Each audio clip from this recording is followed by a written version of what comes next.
What is going on, guys? Saturday, October 12th, and I just arrived to Corey's property. I'm gonna try to hunt it today.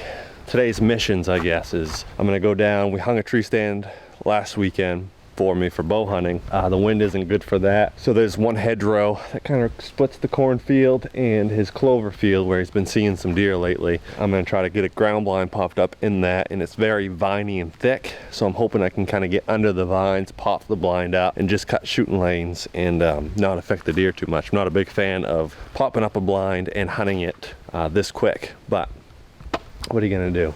Forgot a bunch of stuff today. Forgot headlamp. Forgot my big SD card for this camera, so I only have an hour of usable space on this card. And it's kind of a misty raining day. It's raining, but it's like that heavy mist where you just get soaking wet without really knowing or realizing you're getting soaking wet. So I'm gonna do all that stuff. I'm gonna check a couple close cameras, try to stay out of the big woods. I'm not gonna go to that pinch point and check that camera even though I want to, but that's like directly, I think, where the deer will come from today, so I don't wanna go into there before I hunt it. So I'm gonna do all that stuff, and then I'll regroup with you guys when we get back to his garage.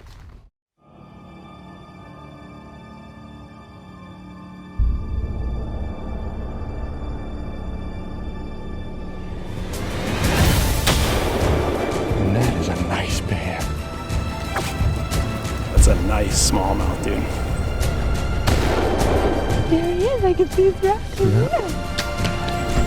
I can't believe that just happened. I got It's the last day of rifle season, and I just got one. Okay, I am back to the truck. Just got dressed. It is 1:30, still pretty early, but I have one more spot I want to check. Walked around, checked some cameras, got a couple nice bucks on camera.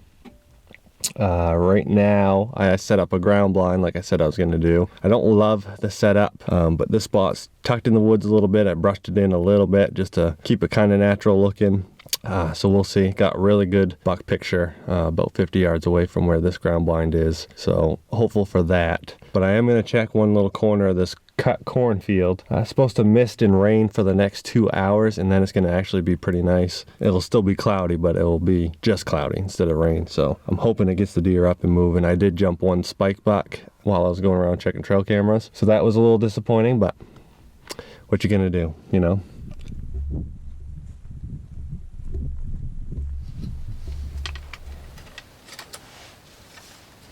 Well, just got set up in the ground blind. Was gonna go check out that cornfield, but it wasn't as flat as I remember it being.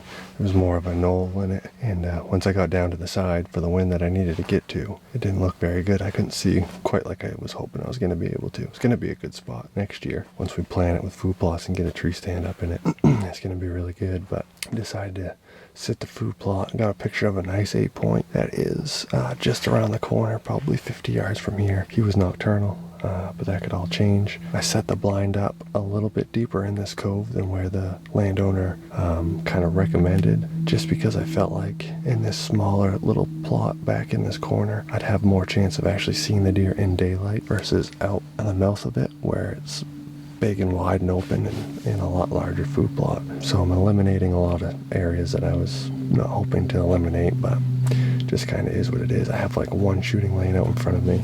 It's not far. 23 yards in the far. So at the very most I can shoot 30 yards to the far edge of it. It doesn't even look like it's that far actually.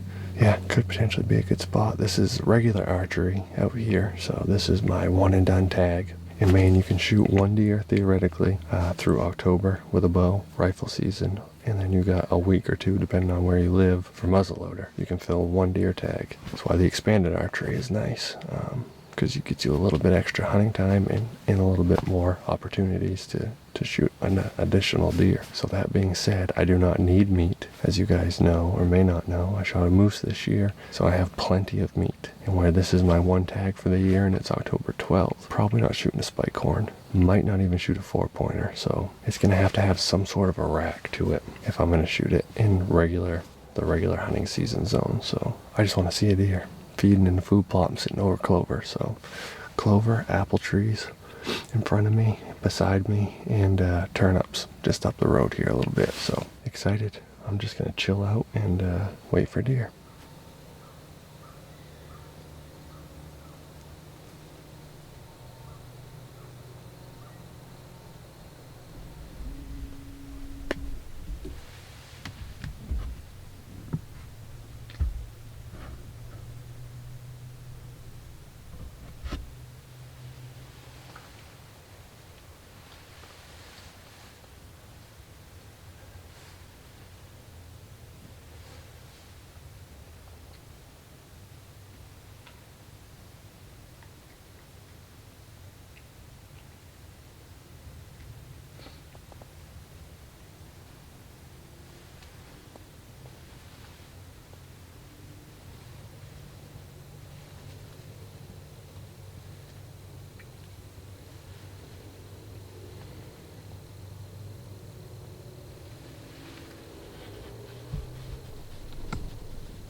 Well, that was a really fun day, guys. I spent a lot of time without you with me, which was unfortunate, but like I said, it was one of those rainy, misty days, and I don't have the money to replace the camera all the time, so I chose to just get some stuff done. I did not check the cameras in the pinch, that bog pinch that I was really excited about in the last video, so I'm still excited to check that. Did see a deer tonight, so that was really cool. Now I'm gonna call it a doe. That's what it looked like to me. It was a doe fawn, to be exact, feeding under the apple trees. I could hear it for a while walking. It's kind of muddy.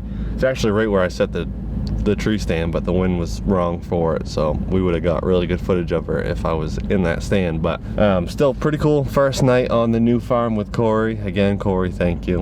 I'm very excited about the potential with this spot, and that was the very first sit and we saw a deer, so pretty hard to beat. Tomorrow, going to check the expanded farm, Peter's farm, and hopefully the big boys are moving. Right now I don't have a lot of big deer moving, so hopefully that's going to change. But thanks guys, I appreciate you, and we will see you on the next one.